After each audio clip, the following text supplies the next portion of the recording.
महाराज जी इसमें एक समाधान चाहिए महाराज जी। हम कुछ भी भजन साधन करते हैं या कोई भी सेवा करते हैं, हम चाहते हैं कि गुरुदेव जाने या सब जाने कि हमने किया है क्या। गुप्त भाव से कर रहे हैं तो उसका भी वही भाव है महाराज जी। हम भजन कर रहे हैं, नाम जब भी कर रहे सही हैं पूछो तो गुप्त भाव वाला ही काम आएगा, जो प्रकाशित कर दिया वो तो हवा में उड़ जाएगा। तो हम जनाना चाहते हैं कि गुरुदेव जाने। अहंकार, अहंकार, वो अहंकार है ना, अहंकार। अहंकार चुप नहीं रहने देता। एक स्वप्न में भी कोई अच्छी स्वप्न आ जाए तो माइक से लेकर हजारों के बीच में कहना चाहेंगे कि हमें अच्छा स्वप्न आया था, हम ऐसा ऐसा। ये अहंकार चैन नहीं लेने देता। नहीं तो आप अपने रुपए को बताओ, कोई बैंक बैलेंस, लॉकर, घर, बोलो माइक से। हिम्मत नहीं है, क्यों? लुट जाएगा। और परमार्थ, अध्यात्म, माइक से करे। अब सब लुट रहा है, सब लुट रहा है, लुटा रहे, खुली बाजार लुटा रहे अध्यात्म को, क्यों? अहंकार पुष्ट हो। महाराज जी इसमें हम आपके उससे तो समझ गए कि चलो समाज में नहीं बोलना, बट ये चाहते हैं कि गुरुदेव तो जाने। तो गुरुदेव को तुमने मनुष्य समझा है क्या? गुरु साक्षात परब्रह्म ऐसे बोला जाता है क्या? गुरु ब्रह्मा गुरुर्विष्णु गुरुर्देव महेश्वर गुरु साक्षात परब्रह्म तस्मै श्री गुरुवे नमः। जिन्होंने तुम्हें मंत्र दिया है उनको पता नहीं तुम क्या कर रहे हो? फिर गुरु कैसे? फिर तुम शिष्य कैसे? अगर गुरु को सर्वज्ञ न समझे, परमात्मा न समझे, तो शिष्य कैसे? और गुरु तुम्हारे को जानते नहीं तो फिर तुम्हारी शिष्यता का मतलब जरूर तुम्हारी शरणागति में कमी, कनेक्शन में कमी। नहीं तो इधर सोचोगे उधर पता चल जाएगा। क्योंकि महाराज जी सोनी कर रहे हैं, क्या गुरुदेव को पता है हम सोनी कर रहे हैं? हाँ, क्योंकि वो वाहवाही चाहते हैं इसलिए। अरे गुरुदेव की कृपा है तभी सोनी कर रहे हो, गुरुदेव की कृपा है तभी नाम जप कर रहे हो, गुरुदेव की कृपा है तभी वृंदावन आए हो, गुरुदेव की कृपा है तभी भगवान के तरफ झुकाव हो रहा है। पता क्या? वही कर रहे हैं बैठे बैठे। गुरु तो हृदय में भी बैठे हैं ना। कोई गुरु कोई व्यक्ति नहीं होता, गुरु भगवान होते हैं। और भगवान ही गुरु है, गुरु ही भगवान है। गुरु गोविंद न भेद कराई। तो गुरु में यदि भगवान देख ले तो फिर बताने की जरूरत नहीं, क्योंकि उन्होंने मंत्र दिया। तुमको पता है कि इस समय तुम कितना जप कर रहे हो, कितना भजन भाव में, कैसे सही चल रहे हो या गलत चल रहे हो। हमने 100 संतों का भंडारा किया गोवर्धन में, ये भी गुरुदेव को पता होना चाहिए महाराज। हाँ, वो अहंकार वाहवाही चाहने के लिए। अपने बेटे को खवा के कभी किसी ने पोस्टर में लिखा हो तो बताना हमें। पोस्टर में छपवाया हो अपने बच्चे को बढ़िया खवा। अगर अपने बच्चे को पवा रहा है, आप नजर भी ठीक से देखना चाहो ना तो माँ को भय लग जाएगा कि कहीं नजर न लगा दे। और भगवान को पवाए या भगवान के भक्तों को पवाए तो 100 जगह पोस्टर छपवा दे। सब देहाभिमान का खेल है। कुछ नहीं मिलता ऐसे पुण्यदान, कुछ नहीं मिलता। जितने पढ़ेंगे वो सब खत्म होता चला जाएगा। संतों को पवा के कोई जान न पावे, तुम पत्तल दोना फेंक के उनकी जूठन पाओ। अगर कोई पूछे अपने संत से, मेरे में सामर्थ्य कहाँ है इतनी, हम तो खुद भिक्षुक है भगवान का। मतलब ऐसी गोलमोल कर दे कि कोई जान नहीं पावे, अपना निकल जाए। यहाँ तो पोस्टर छपवाए जाते हैं कि 100 ब्राह्मण 100 साधु। ये सब अहंकार की पुष्टता का खेल है। इसीलिए शुद्ध भक्ति में चलना कठिन है। महाराज जी इनका फल क्या होना चाहिए? ऐसी सेवाओं का फल, हम संसार की सेवा कर रहे हैं, संतों की सेवा कर रहे हैं, गुरु घर की सेवा कर रहे हैं, इसका फल क्या मांगे? मतलब अगर आप नहीं मांगते हैं तो इसका फल सीधा भगवत प्राप्ति है। कुछ मांगने की जरूरत नहीं। और अगर आप मांगते हैं तो आप कितना मांग सकते हैं? एक गरीब आदमी सम्राट के पास पहुंचा, बादशाह के पास। बादशाह ने कहा आज तुम जो मांग लोगे तुम्हें दे देंगे। गणित लगाए, कहा 1 साल का भैंस का भूसा और 1 साल के हम लोगों की रोटी और हम सबके कपड़े।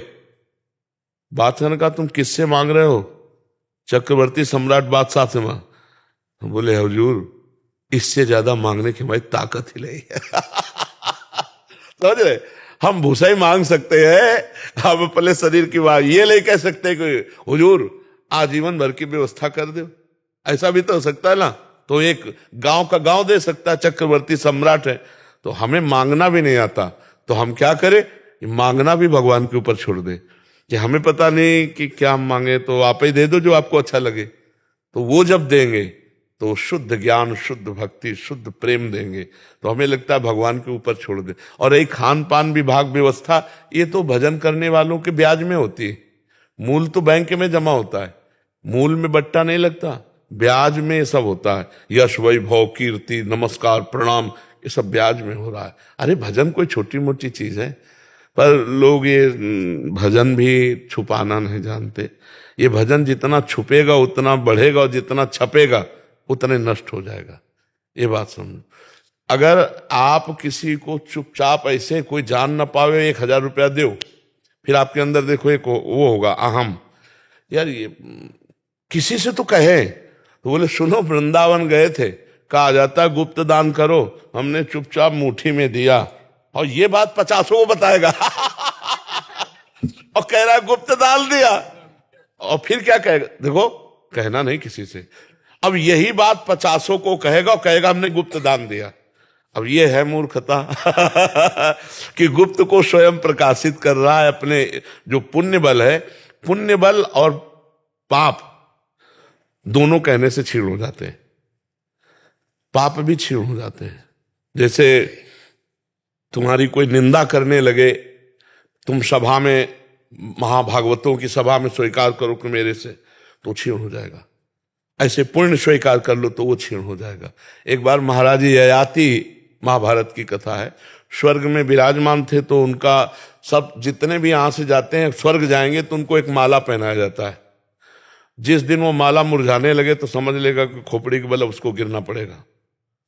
तो उनकी माला ही नहीं मुरझाती थी। तो देवराज इंद्र ने पूछा, कहा कि आपने कौन सा दान, कौन सी तपस्या की कि आपके पुण्य नहीं नष्ट हो रहे? बहुत काल से आप देखो, ये गिराने की चाल थी।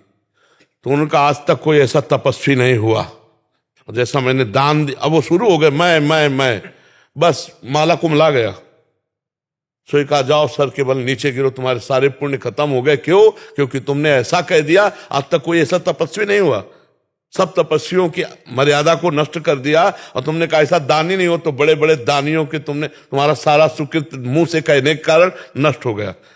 तो वो भी बड़े प्रवीण थे। तो उनका, देवराज इंद्र मैं गिर तो रहा हूं, लेकिन एक कृपा कर दो, संतों के बीच में गिरूं। तो उनका तथास्तु। तो जो ही ऐसे आ रहे थे तो महाराज शिवी और कई ऐसे महापुरुष थे, अरे उन्होंने कहा तो कोई देवता है जो आकाश से पतित हुआ, तो जितने मेरे पुण्य हैं उन पुण्य के बल से तुम वहीं रुक जाओ। तुरंत पुण्य ट्रांसफर किया, वहीं विमान। कौन है आप? तो उन्होंने बताया, मैं महाराज ययाति हूं। आपका पतन कैसे हो गया? बोले अहंकार पूर्ण भाषा बोलने से हमारा पतन हो गया। तो क्या चाहते हो? बोले अब मैं मृत्यु लोक नहीं, पुनः स्वर्ग। तो कहा मैं अपने सारे पुण्य दान करता हूं, तुरंत पहुंच गए। पर जी पुण्य भी ट्रांसफर हो जाए। और क्या, क्यों नहीं? अभी चाहो अभी। जिस समय दुर्वासा जी को सुदर्शन चक्र पीछा किए त्रिभुवन में कहीं शांति नहीं मिली, भगवान ने कहा अम्बरीश जी के पास जाओ। तो अम्बरीश जी ने तुरंत ट्रांसफर किया। कहा आज तक मैंने जो भगवत आराधना की है, आज तक मैंने जो ब्रह्म ऋषियों की आराधना की, संत महात्माओं की सेवा की, वो सब मैं दुर्वासा को देता हूं। हे सुदर्शन चक्र, आप शांत, तुरंत शांत हो गए। तो आप जैसे संत महात्मा है, अरे जाओ जाओ, आनंदित रहो यार, प्रसन्न रहो। तो उनकी केवल बात ही नहीं है, उनकी धरोहर भी जा रही है आपके साथ। आप दर्शन कर रहे हो, संभाषण कर रहे हो, प्रश्न उत्तर कर रहे हो, आपके पाप नष्ट हो रहे हैं, उनके सुकृत आपके अंदर जा रहे हैं। ऐसा नहीं है कि, तभी कहा है कि सत्संग अत्यंत दुर्लभ है। तात स्वर्ग अपवर्ग सुख धरी तुलाए कंग, तूलन ताय सकल मिल जो सुख लो सत्संग। तो पुण्य महापुरुषों का भजन बल सारे जगत को प्राप्त होता है। और महापुरुष वही है जो ये चाहता, सर्वे भवन्तु सुखिना सर्वे सन्तु निरामया सर्वे भद्राणि पश्यन्तु माँ कश्चित् दुःखभाग् भवेत्। तो हमें लगता है अपने पुण्यों को छुपाना चाहिए, भजन को छुपाना चाहिए। और अपने में नीच भाव रहेगा तो श्री कृष्ण गले लगा लेंगे पक्का, और अपने में ऊंचा भाव रहेगा तो गिरना पड़ेगा, कहीं ना कहीं माया भी ठोकर मारेगी। जी।